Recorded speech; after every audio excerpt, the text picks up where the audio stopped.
রাতের কলকাতা, আলো জ্বলছে, রাস্তায় খুব ভিড়, যে ধরনের ভিড় আমরা দুর্গাপুজোর রাতে দেখতে পাই। সেই দিন আমি বেরিয়েছিলাম, সেই দিনের ভিডিও নিয়ে আসছে তোমাদের কাছে। তবে এটা দুর্গাপুজোর ভিডিও নয়, এতক্ষণে হয়তো সবাই বুঝে গেছো যে এটা দুর্গাপুজোর ভিডিও নয়।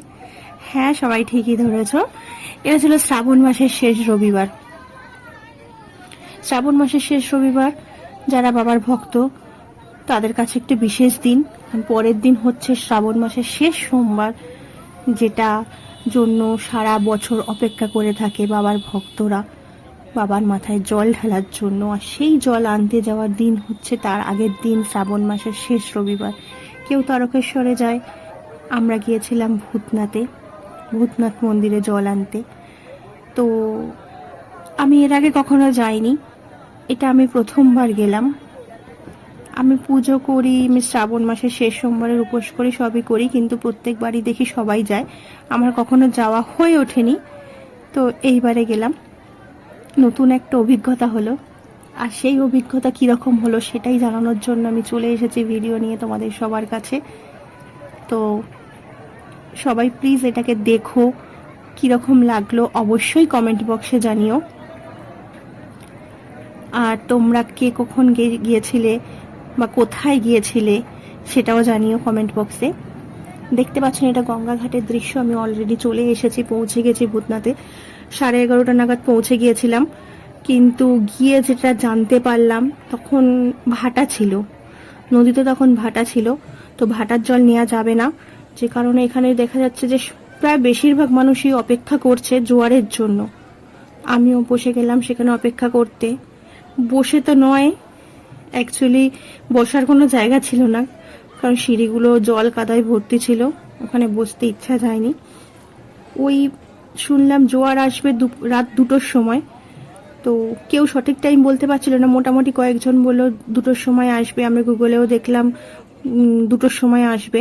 তো 11:30 থেকে 2টো অবধি দাঁড়িয়ে থাকাটা, কন্টিনিউসলি দাঁড়িয়ে থাকাটা খুব একটা সহজ ছিল না, কিন্তু ছিলাম।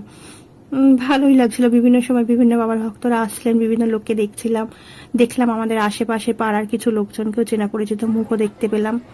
তো এইভাবে অপেক্ষা করতে করতে ভাবলাম একটু ঘাটের নিচে, যখন 1:45 নাগাদ ঘাটের নিচে গিয়ে দেখতে গেলাম জলের কি অবস্থা। তো দাঁড়িয়েছিলাম।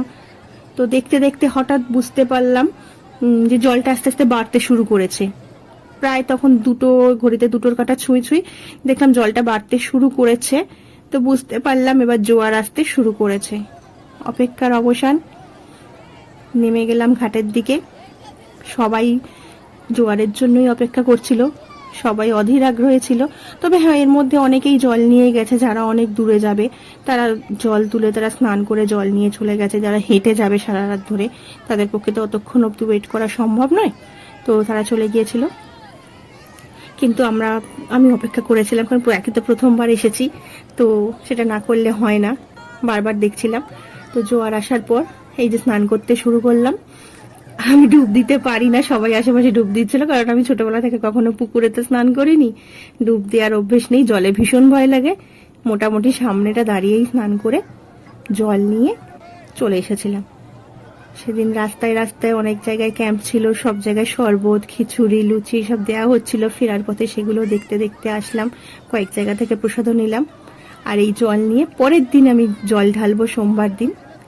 তো কেমন লাগলো ভিডিও অবশ্যই জানিও, শেয়ার করো, সবাই ভালো থেকো। জয় মহাকাল, টাটা।